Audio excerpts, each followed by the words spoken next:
நேயர்கள் அனைவருக்கும் அன்பான வணக்கம். இலங்கை மற்றும் இந்திய அணிகளுக்கு இடையிலான இரண்டாவது ஒரு நாள் சர்வதேச போட்டியில் இலங்கை அணிக்கு வெற்றி கிடைத்திருக்கின்றது. 32 ஓட்டங்களினால் வெற்றி பெற்றிருக்கின்றார்கள். இலங்கை அணிக்கு தேவையான நேரத்தில் கிடைக்கப்பெற்ற ஒரு வெற்றியாக இது அமைந்திருக்கின்றது.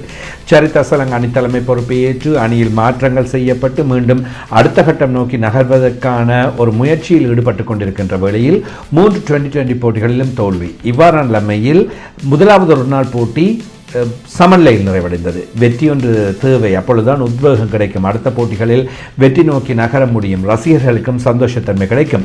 முதல் போட்டியில் சமநிலை முடிவை தொடர்ந்து இன்றைய தினம் ரசிகர்களாலும் மிகப்பெரிய அளவில் இலங்கை அணி வெற்றி பெறும் என்ற எதிர்பார்ப்பு காணப்பட்டது. அதை சாதித்து காட்டியிருக்கின்றார்கள். உண்மையில் ரோஹித் சர்மா, சுப்மன் கில் இருவரும் துடுப்படுத்தாடிய வீதம், முன்னதாக இலங்கை அணி துடுப்படுத்தாடிய வீதம் என்பனவற்றை பார்க்கின்ற வேளையில் என்னடா இன்றைய தினம் போட்டி மாறிவிடுமோ, இந்தியா இலகுவாக வெற்றி பெறுமோ என்று எதிர்பார்க்க முதல் போட்டியில் என்ன நடைபெற்றதோ அதே போன்ற நிலைமை இந்த இரண்டாவது போட்டியில் நடைபெற்று இந்தியாவின் ஆரம்பம் அதிரடியாகவும் சிறப்பாகவும் அமைந்தது. ரோஹித் சர்மா அதிரடியாக துடுப்படுத்தாடி வேகமான அரைச்சதத்தை பெற்றுக் கொடுத்தார்.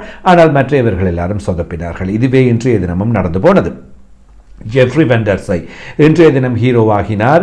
வனிது வசரங்க உபாதை காரணமாக அணியை விட்டு வெளியேற 15 பேர் கொண்ட குழுவுக்குள் உள்வாங்கப்பட்டவர் நேரடியாக விளையாடும் வாய்ப்பை பெற்றுக்கொண்டு 6 விக்கெட்டுகளை கைப்பற்றி இந்த போட்டியில் வெற்றி வாய்ப்பினை, அதாவது இலங்கைக்காக வெற்றியை பெற்றுக் கொடுத்திருக்கின்றார். மறுபுறத்தில் சரித் அசலங்க கடந்த போட்டி போன்று இன்றைய தினம் 3 விக்கெட்டுகளை கைப்பற்றிக் கொண்டார். துனித் வெல்லாலகேக்கு விக்கெட்டுகள் இன்றைய தினம் கிடைக்கவில்லை.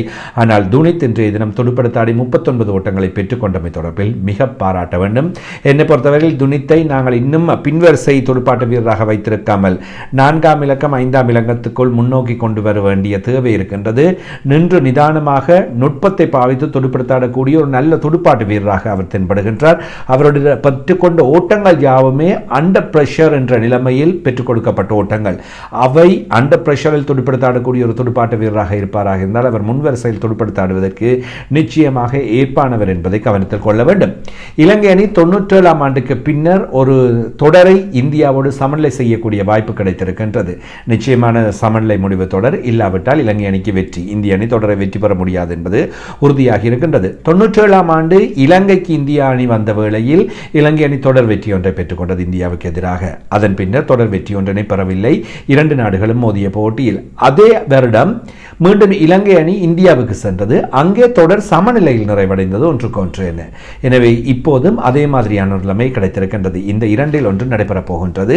7 போட்டிகளின் பின்னர் இலங்கை அணி, அதாவது வெற்றி ஒன்று கிடைத்திருக்கின்றது. 6 போட்டிகளில் இலங்கை அணி தொடர்ச்சியாக இந்தியாவிடம் தோல்விகளை ஒரு நாள் சர்வதேச போட்டியில் சந்தித்திருக்கின்றது. இப்பொழுது 7வது போட்டியில் வெற்றியினை பெற்றிருக்கின்றார்கள் என்பது இங்கே முக்கியமானதாக இருக்கின்றது. ஸ்கோர் விவரங்களை ஞாபகப்படுத்திவிட்டு டிஆர்எஸ் சர்ச்சை தொடர்பில் பேசப் போகின்றோம். முதலில் துடுப்படுத்தாடிய இலங்கை அணி 50 ஓவர்களில் 9 விக்கெட்டுகளை இழந்து 240 ஓட்டங்களை பெற்றுக்கொண்டது. அபிஷ்க பெர்னாண்டோ 40 ஓட்டங்களை பெற்றுக் கொடுத்திருந்தார். குஷல் மெண்டிஸ் 30 ஓட்டங்கள். கமிந்து மெண்டஸின் துடுப்பாட்டம் இங்கே முக்கியமானதாக சொல்லப்பட வேண்டியதாக அமைந்திருக்கின்றது. 44 பந்துகளில் 40 ஓட்டங்களை பெற்றுக் கொடுத்தார். இறுதி பந்தில் தான் ரன் அவுட் முறையில் ஆட்டமிழந்தார். துனித் வெல்லாலகே 35 பந்துகளில் 39 ஓட்டங்களை பெற்றுக் கொண்டார். எனவே இவ்வாறானது ஒரு நிலைமையில் ஓட்டங்கள் காணாமல் போய்விட்டதோ, நல்ல ஆரம்பம் அமையவில்லையோ, இந்திய அணியை இன்றும் கடந்த போட்டி போன்று கட்டுப்படுத்தக்கூடியதாக இருக்குமோ என்கின்ற நிலைமை உருவானது. 50 ஓவர்களில் 9 விக்கெட்டுகள் இழந்து 240 ஓட்டங்கள். பந்துவீச்சில் வாஷிங்டன் சுந்தர் 10 ஓவர் 30 ஓட்டங்கள் 3 விக்கெட்டுகள். குல்தீப் ஜாதவ் 10 ஓவர் 33 ஓட்டங்கள் 2 விக்கெட்டுகள். முகமது சிராஜ், அக்ஷர் பட்டேல் தலா ஒவ்வொரு விக்கெட்டுகளை கைப்பற்றிக் கொண்டார்கள். பதிலளித்த இந்திய அணி சார்பாக ரோஹித் சர்மா 44 பந்துகளில் 64 ஓட்டங்கள், சுப்மன் கில் 44 பந்துகளில் 35 ஓட்டங்கள், அக்ஷர் பட்டேல் 44 பந்துகளில் 44 ஓட்டங்கள். இதில் வாஷிங்டன் சுந்தர் 40 பந்துகளில் 15 ஓட்டங்கள். பந்துவீச்சில் ஜெஃப்ரி வெண்டர்ஸை 10 ஓவர் 33 ஓட்டங்கள் 6 விக்கெட். சரித் அசலங்க 6.2 ஓவர்கள் 20 ஓட்டங்கள் 3 விக்கெட்டுகள். அசித் பெர்னாண்டோ 7 ஓவர் 30 ஓட்டங்கள். துனித் வெல்லாலகே 6 ஓவர் 41 ஓட்டங்கள். அகில தனஞ்சய 10 ஓவர் 54 ஓட்டங்கள். கமிந்து மெண்டிஸ் 3 ஓவர் 19 ஓட்டங்கள். டிஆர்எஸ் சர்ச்சை ஒன்றல்ல 2 இன்றைய தினம் உருவானது. விராட் கோலி ஆட்டமிழந்தார் LBW முறையில். அவர் ரிவ்யூ கேட்டிருந்தார். இன்சைட் ஏஜாக இருக்கின்றது என்று தெரிந்து கேட்டாரா இல்லையா என்பது தெரியவில்லை.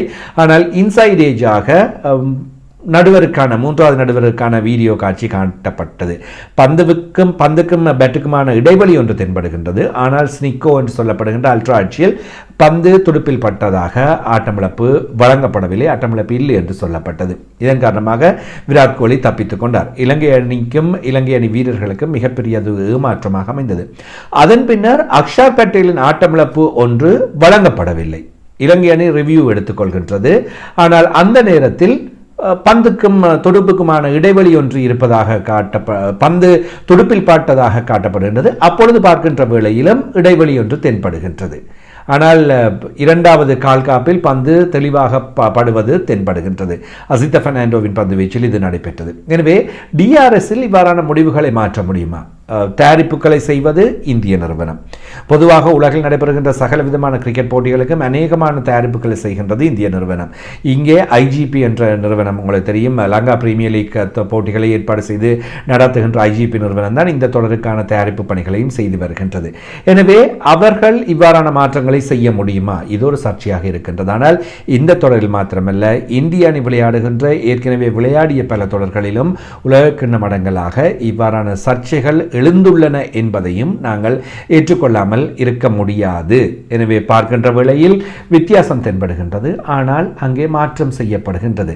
தொழில்நுட்ப வல்லுநர்கள், கிராஃபிக் டிசைனர்ஸுக்கு இவை எவ்வாறு மாற்ற முடியும் என்பதும் ஓரளவு தெரிந்த விடயமாகவே இருக்கும். எனவே இவற்றிலும் நம்பிக்கை இல்லாமல் போனால், நடுவர்கள் ஏமாற்றுகின்றார்கள் அல்லது தவறு செய்கின்றார்கள் என்பதற்காக டிஆர்எஸ்ஐ கொண்டு வந்து டிஆர்எஸ்ஸிலும் இவ்வாறான தவறுகள் திட்டமிடப்பட்டு செய்யப்படுமாக இருந்தால் அந்த டிஆர்எஸ்ஸின் பயன் என்ன?